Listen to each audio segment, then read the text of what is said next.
I'm going to give you 6 reasons why you need a second passport and second citizenship. First of all, don't wait until you have a legal problem to get a second passport. This should be done well in advance of you having a legal problem. I see so many people have civil and criminal issues that come up, and we have to basically turn them away, or we'll try to get them the passport, but we'll check with the Citizenship Department before we submit the paperwork, depending on the situation. But the key is if you don't have a legal issue, this is the best time to jump in and get something like this. It's like insurance. If you wait until, for hurricane insurance, if you wait until a hurricane's coming and then try to buy the policy, it's a waste of time. You can't get it. Same way with this. If you wait until you got a legal issue, whether it's civil or criminal, sometimes it's going to be very difficult or maybe impossible to get that passport. So you need to do this and plan ahead of time. Don't wait until you have a problem.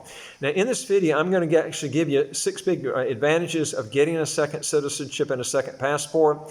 And also, if you're making at least $150,000 US a year and or have a net worth of at least 1 million US, and you want to legally learn how to get your taxes to zero, how to get a second passport as quick as 3 months, do 3 things. Hit the subscribe button to the right of your screen here, and you get new videos automatically. And don't forget to hit the notification bell next to the subscription button. And number 2 is I'd like to hear from you. If you got a question or comment, just put it below and I'll get back with you. And number 3 is go to our website, www.citizenshipquickly.com, and ask for some help, and we'll see what we can do to solve whatever issue you got. All right, now, first of all, how does a second passport and second citizenship help you?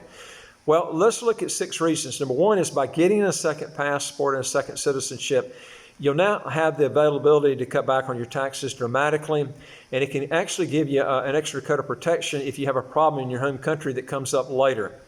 Okay, let me give you an example of what I'm talking about.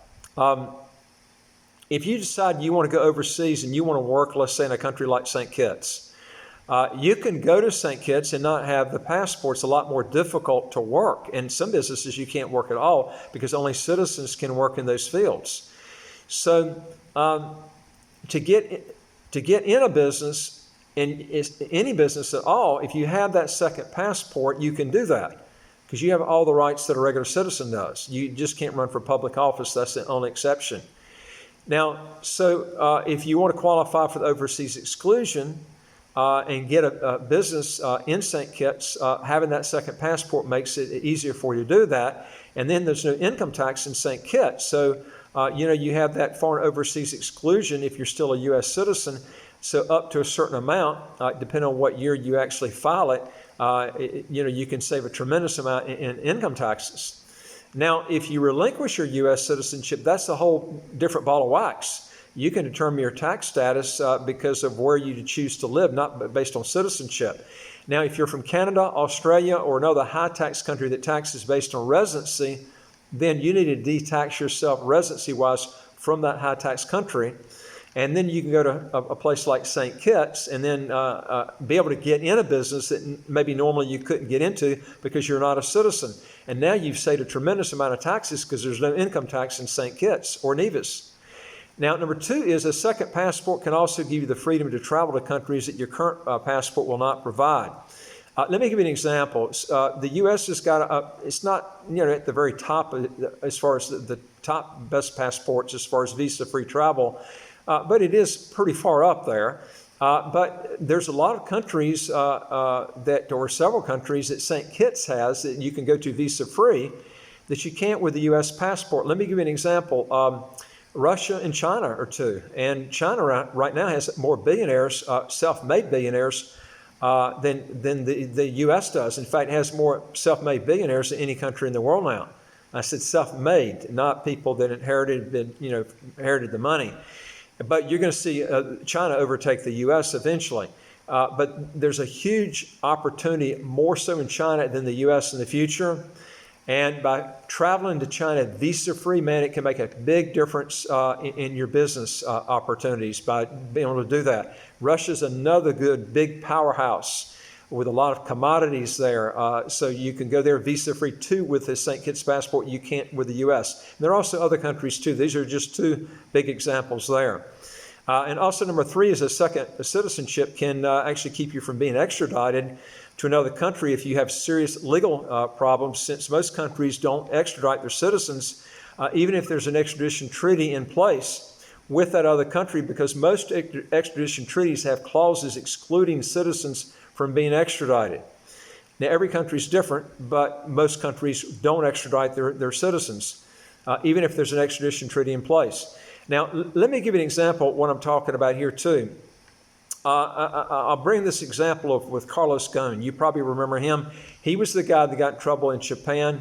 He got out of Japan. He basically escaped the trial, ended up going to Lebanon. He had 3 passports, Brazil.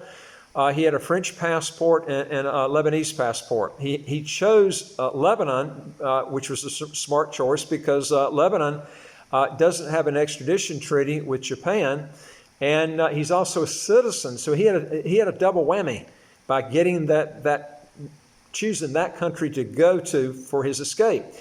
Now, the 2 guys that actually got him out, though, I don't know if you've been following up with the publicity on that, they're in the midst of almost being extradited from the U.S. back to Japan, and they're worried about getting tortured there.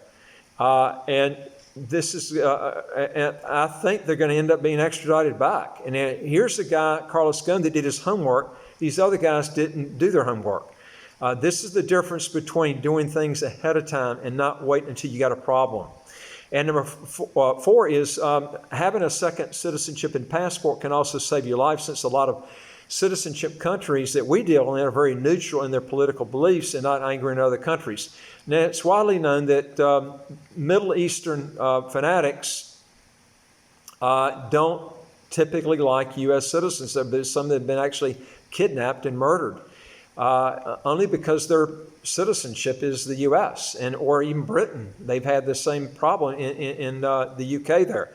So, it's a lot of people have never even heard of St. Kitts. I mean, it's a very, very neutral, non-combating type passport, and this does make a huge difference. So this is something literally can save your life. This is something you really have to look at. And number 5 is if you're in a bad situation in one country, cancels your passport or chooses not to renew it, but you got another passport you can travel on, the other passport can actually provide you the opportunity to travel safely. All right, let me give you an example. Let's say you got 2 passports, and you got A, which is the country you got trouble with, and you got B, which is the one you don't have a problem with, and you're traveling with B passport, and you're in a third country, and that third country, your residency's coming up for renewal. Well, if you're traveling on that passport and you're doing all your visa with that one that you got trouble with, and you don't have a second passport, you're in trouble, man. You can't renew visas, cedulars, man, residency, everything. When it expires, you're stranded, man. You can't do anything. This is why you need that second passport to travel on, because you can't renew. Everything's renewed based on your passport. If you've never been outside the U.S. before, I'm giving you the knowledge ahead of time, okay? You're going to have to use your passport to renew anything that you've got. You're going to have to show that. If it expires, you got a problem, okay? You need to be able to renew that passport without an issue. And number 6 is if you're in a country that requires you or your kids to join the military, as a citizen, a second citizenship will give you an outlet by relinquishing the country that wants you or your children to join the military and just travel on the passport that doesn't require it. Now, this is something that a lot of countries do require you to go to the military. Singapore does, Israel, there's quite a few countries that do. So this can give you an outlet, and there are some countries like the U.S. doesn't have a draft right now. But later, they might bring the draft in. So this is something that you have to look at. And also, you want to make sure you don't break the law. You want to make sure you relinquish your citizenship and get with a lawyer. You don't want to be on some sort of Interpol list because you're abating or trying to get rid of the draft obligation that you got. But if you've got a second passport, then if it's legal to do that, then relinquish the other country that you got a problem with on the military, and then go from there. If you're making at least $150,000 US a year, and or you have a net worth of $1 million US, and you want to legally get your taxes to zero, how to get a second passport as quick as 3 months. do 3 things. Hit the subscribe button to the right of your screen here, and you get new videos as they come out automatically. And number 2 is I'd like to hear from you. If you got a question or comment, just put it below, and I'll be glad to get back with you. And number 3 is go to our website, www.citizenshipquickly.com, and hit the top bar that says Apply with Us. Questions come up, and then after you fill that out, hit the bottom of the questionnaire that says Send it to us. And we'll get back with you and see what we can do to solve your problem. We deal with a lot of citizenship by investment and residency by investment countries all over the world that I think you'd be interested in learning about. And I look forward to talking to you on the next video. Take care.